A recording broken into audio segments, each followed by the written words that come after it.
जय श्री हरि दर्शकवृन्द स्वागत छ। म प्रस्तुता ज्योतिषी मनोज अधिकारी यहाँ समक्ष आज विशेष 2080 सालको असोज महिनाको कर्कट राशिको समग्र राशिफल लिएर तपाईहरु सामु उपस्थित भइसकेको छु।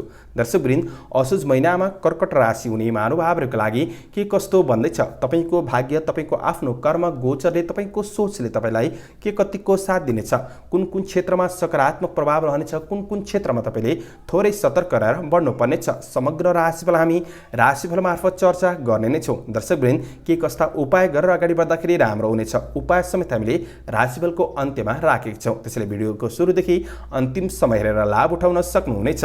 दर्शकवृन्द, यस्तै जानकारीमूलक भिडियो हेर्नका लागि हाम्रो कुण्डली दर्पण अनलाइन टिभीलाई सब्स्क्राइब गर्नुहोला। भिडियो हेर्दै गर्दा राम्रो लाग्छ भने अरूलाई शेयर गरेर हामीलाई हौसला प्रदान गर्न सक्नुहुनेछ। ढिला नगरिकन प्रवेश गरौँ यो असोज महिनाको कर्कट राशिको तपाईकै राशि हुने जति पनि महानुभावहरु हुनुहुन्छ उहाँहरुका लागि 2080 सालको असोज महिनाको ग्रह गोचरका साथमा राशिफलतर्फ हेर्दै गर्दा सूर्य ग्रह तपाईको राशिबाट तेस्रो भाव अर्थात् पराक्रम भावमा गोचर गर्ने देखिएको छ भने बुधको गोचर प्रभाव 13 गतेसम्म दोस्रो भावमा, त्यसपछि तेस्रो भावमा गोचर गर्नेछ। त्यसैले बुध आदित्य योगको प्रभाव बनिरहेको छ। त्यस्तै शुक्र ग्रहको गोचर प्रभाव 16 गतेसम्म प्रथम भावमा रहनेछ भने 16 गते पछिको समय दोस्रो भावमा गोचर गर्ने अवस्था देखिएको छ। त्यस्तै मंगलको गोचर प्रभाव 17 गतेसम्म तेस्रो भावमा, त्यसपछि चौथो भावमा गोचर गर्ने अवस्था देखिएको छ। अब मंगलको गोचर प्रभाव तपाईका लागि सामान्य अशुभ कहिलेदेखि भन्दाखेरि 17 गते पछिको समय चाहिँ त्यति राम्रो छैन। विशेष प्राविधिक क्षेत्रका काम कार्यहरूमा र पारिवारिक सामान्य समस्याहरू चाहिँ रहन सक्छन्, तर त्यो भन्दा अगाडिको समय तपाईका लागि बढी सकारात्मक देखिएको छ। त्यसैले तपाई नोकरीजन्य काम कार्यको क्षेत्रमा हुनुहुन्छ, यो असोज महिनामा थोरै भए पनि सहजतापन अनुभूति गर्न सक्ने वा कुनै जिम्मेवारीहरू थपिन सक्छन्। नयाँ अवसरहरूमा तपाई अगाडि बढ्न सक्ने योग बनाइरहेको अवस्था देखिएको छ। लामो समयदेखि जब जागिरको क्षेत्रमा प्रयासरत हुनुहुन्थ्यो भने यो महिना जब जागिरको क्षेत्रमा प्रवेश गर्न सक्ने समय पनि रहेको छ। अब तपाईले पाएका जिम्मेवारीहरूलाई सही रूपमा व्यवस्थापन गर्दै अगाडि बढ्न सक्नुहुनेछ।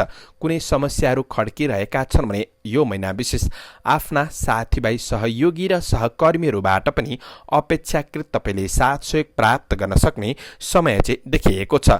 बैंकिङ आदिका काम कार्यको क्षेत्रमा हुनुहुन्छ वा नोकरीजन्य काम कार्यको क्षेत्रमा हुनुहुन्छ वा तपाईँ प्राविधिक क्षेत्रमै हुनुहुन्छ भने पनि विशेष 17 गतेसम्म बढी लाभदायी समय चाहिँ देखिएको छ। अब तपाईका लागि त्यो भन्दा पछाडिको समय नराम्रो भनेको छैन, तर 17 गते पछिको समय चाहिँ प्राविधिक कुराहरूमा अलि बढी सङ्घर्ष खर्चिनु पर्ने अवस्था देखिएको छ। तपाईका लागि यो महिना कार्यदृष्टिले शुभ फलदायी समय रहेको छ।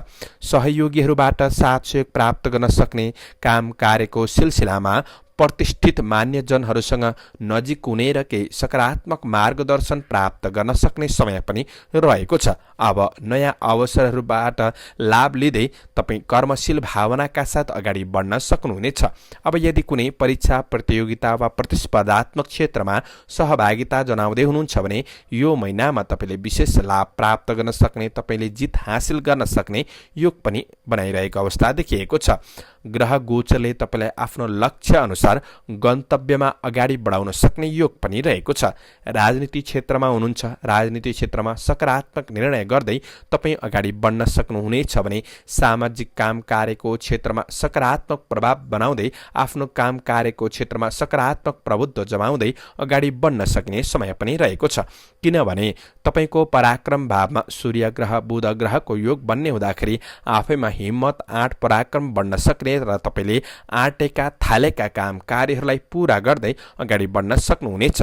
केही सङ्घर्ष बढे तापनि तपाईले सङ्घर्ष, परिश्रम, श्रम खर्चिए अनुसार राम्रो प्रतिफल प्राप्त गर्न सक्ने समय रहेको छ।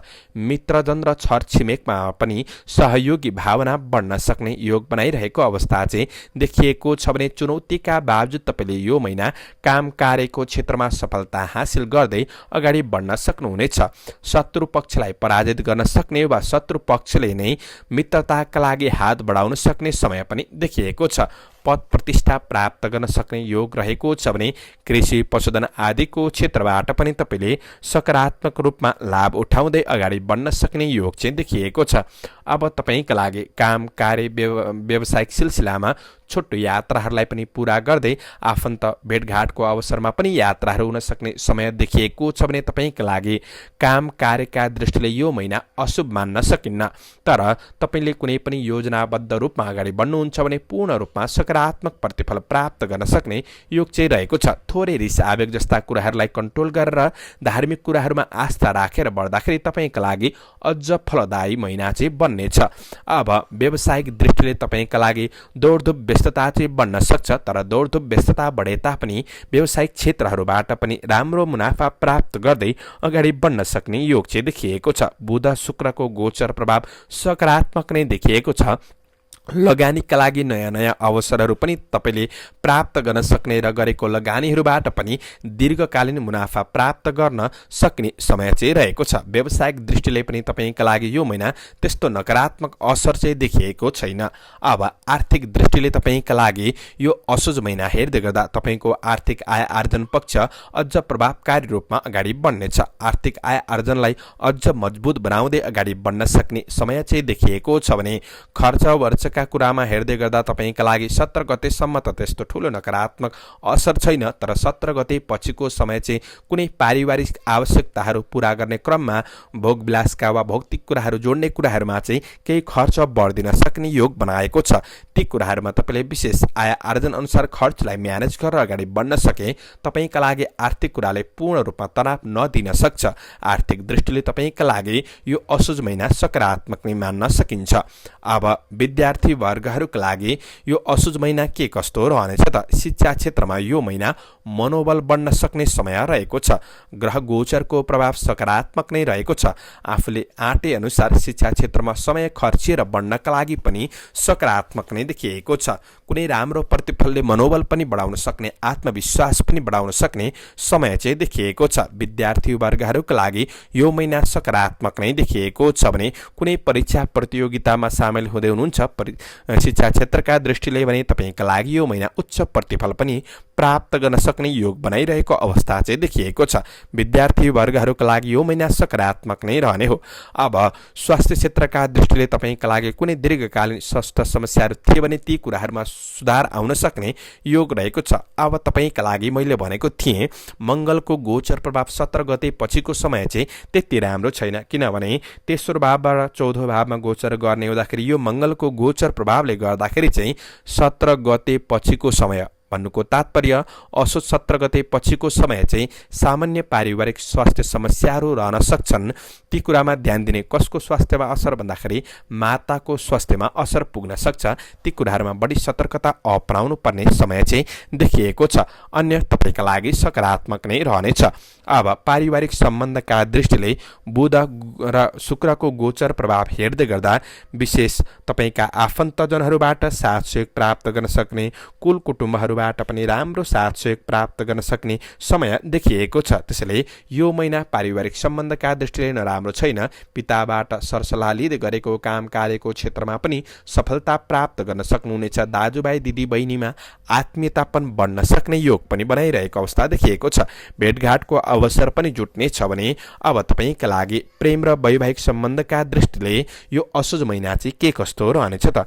प्रेम र वैवाहिक सम्बन्ध दुवै दृष्टिले तपाईँका लागि सामान्य सकारात्मक नै देखिएको छ। दाम्पत्य सम्बन्धमा चाहिँ केही दूरी बढ्न सक्छ, केही कुराले सामान्य खटपट ल्याउन सक्छ, केही त्यो कुराहरूमा थोरै विचार पुर्याउनु होला। अन्य पक्ष तपाईँका लागि सकारात्मक नै देखिएको छ। ठुलो समस्या आउला भन्न चाहिँ सकिन्न, किनभने शुक्रको गोचर प्रभाव सकारात्मक रहेको छ। मिलेर बढ्दा, मिलेर साथ सहयोगमा कार्यहरूलाई सम्पादन गर्दै अगाडि बढ्न सक्ने, एकअर्कामा परिपूरक हुँदै अगाडि बढ्न सक्ने योग चाहिँ बनाइरहेको अवस्था देखिएको छ। प्रेम र दाम्पत्य दुवै दृष्टिले तपाईँका लागि पूर्ण नकारात्मक मान्न चाहिँ सकिन्न। अब यात्राका दृष्टिले तपाईँका लागि यो महिना के कस्तो रहनेछ त? तपाईँको राशिबाट तेस्रो भावमा ग्रह गोचरको प्रभाव राम्रो हुँदाखेरि तपाईँको काम कार्य व्यावसायिक सिलसिलामा वा आफन्त भेटघाटका कुराहरूमा चाहिँ यात्रा हुन सक्ने योग बनाइरहेको अवस्था देखिएको छ। छोटो दूरीको यात्राहरू बढी हुन सक्ने योग रहेको छ भने तपाईँका लागि यात्राका दृष्टिले पनि पूर्ण रूपमा सकारात्मक नै रहेको छ। अब तपाईँका लागि विशेष यो महिनामा चन्द्र गोचरको प्रभाव अनुसार कुन कुन दिन चाहिँ केही खराब रहेका छन् हेर्दै गर्दा कर्कट राशिका लागि 1 गते, 2 गते, 10 गते, 11 गते, 19 गते, 20 गते, 28 गते र 29 गते यी दिनहरू त्यति राम्रो छैन। यी दिनहरूमा बढी सतर्क रहेर बन्ने कोसिस गर्नुहोला। अब तपाईँका लागि यो महिना राम्रो, अझ राम्रो बनाउनका लागि शुभ अङ्क 4 अङ्क र 9 अङ्क रहेको छ। शुभ रङ सेतो र रातो रङ रहेको छ भने कुनै शुभ कार्य वा यात्रामा निस्कदै हुनुहुन्छ भने ओम आदित्याय नमः यो मन्त्रको जप गर्दै अगाडि बढ्दा अधिक मात्रामा तपाईँले सफलता प्राप्त गर्न सक्ने समय बन्नेछ। यो 2080 सालको असोज महिना तपाईँको राम्रो बितोस्, राम्रो बन्न सकोस् यही शुभकामना प्रदान गर्दै म प्रस्तोता ज्योतिषी मनोज अधिकारी आजको प्रस्तुतिबाट बिदा लिन चाहन्छु। जय श्री हरि, जय श्री कृष्ण।